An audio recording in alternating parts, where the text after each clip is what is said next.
Have to মানে কি অবশ্যই, আমাদের অবশ্যই ইনক্রিজ অর্থ কি বৃদ্ধি করা, বৃদ্ধি করতে হবে, ঠিক আছে, কি করতে হবে বৃদ্ধি করতে হবে আওয়ার ফুড প্রোডাকশন মানে কি উৎপাদন, প্রোডাকশন মানে আর ফুড তো খাদ্য উৎপাদন, আমাদের খাদ্য উৎপাদনটা বৃদ্ধি করতে হবে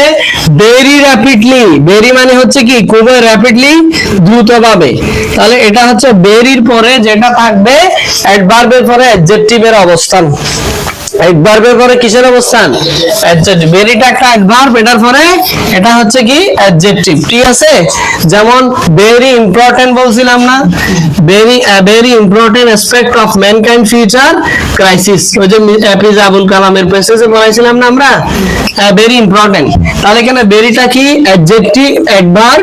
আর ইম্পর্টেন্টটা অ্যাডজেক্টিভ, আর এটা হচ্ছে ডিটারমিনেন্ট, তাহলে ভেরি ইম্পর্টেন্ট, তাহলে এটা ভেরিটা অ্যাডভার্ব, অ্যাডজেক্টিভ ইম্পর্টেন্টটা অ্যাডজেক্টিভ, ক্লিয়ার, তাহলে এখানে আসলে ঠিক সেম ভাবে ভেরিটা এখানে অ্যাডভার্ব, এটা কোথায় লাগে আমাদের সাফিক্স প্রিফিক্স করলে আমরা সেখানে লাগে, ঠিক আছে, তাহলে আবার দেখি উই হ্যাভ টু আমাদের বৃদ্ধি করতে হবে increase, we have to increase আমাদের বৃদ্ধি করতে হবে ফুড প্রোডাকশন আমাদের খাদ্য উৎপাদন ভেরি র্যাপিডলি, ঠিক আছে দ্রুতভাবে, উই আমরা মোস্টলি আমরা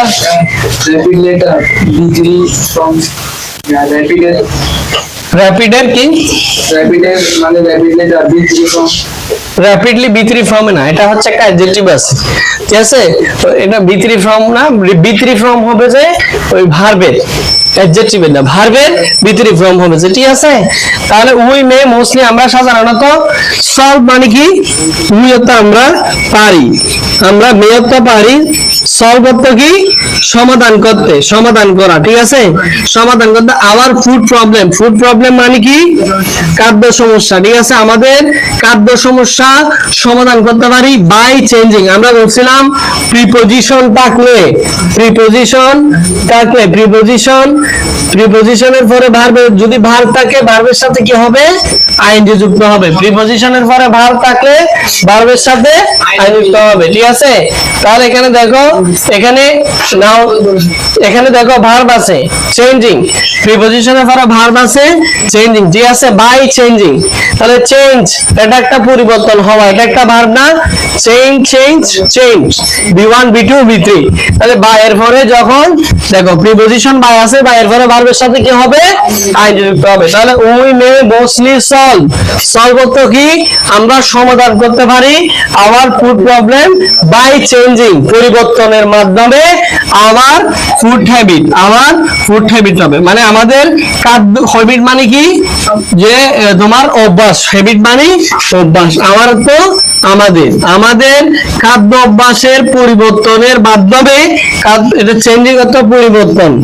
তাহলে পরিবর্তনের মাধ্যমে আমরা কি করতে পারি খাদ্য সমস্যার সমাধান করতে পারি, ঠিক আছে,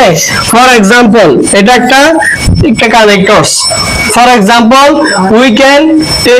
we can take potato instead of rice, instead of অর্থ কি পরিবর্তে রাইস, উই ক্যান টেক, দেখো ক্যানেডা কি মডেল অক্সিলারি, আমরা বলছিলাম মডেল অক্সিলারি ফর ভার্বের বি1 ফর্ম হবে, ঠিক আছে, প্রেজেন্ট ফর্ম, যেমন can take, should take, must take, ঠিক আছে, তাহলে ক্যান শুড মাস্ট এগুলো মডেল অক্সিলারি না, এগুলোর পরে ভার্বের বি1 ফর্ম, ফর এক্সাম্পল উদাহরণস্বরূপ আমরা কি বলতে পারি, উদাহরণস্বরূপ উই ক্যান টেক আমরা গ্রহণ করতে পারি, উই ক্যান আমরা ক্যান পারি, টেক পটেটো, টেক অর্থ গ্রহণ করতে, পটেটো অর্থ গোলালো, ইনস্টেড অফ রাইস ভাতের পরিবর্তে, ইনস্টেড অফ শব্দের অর্থ কি পরিবর্তে, ঠিক আছে, এটা একটা কি দিছে পরামর্শ দিছে, ঠিক আছে, আবার আমরা রেপিড গ্রোথ অফ পপুলেশন অর্থ কি জনসংখ্যার দ্রুত বৃদ্ধি, মাস্ট বি কন্ট্রোল মানে কি নিয়ন্ত্রণ করতে হবে, আদারওয়াইজ অন্যথায়, অল সোর্স অফ অ্যাটেম্পটস সব ধরনের উদ্যোগ, টু সলভ সমাধান করতে, ফুড প্রবলেম উইল ফেল যে খাদ্য সমস্যার সমাধানের জন্য যে সমস্ত উদ্যোগ নেওয়া হয়েছে সেগুলো ব্যর্থ হয়ে যাবে।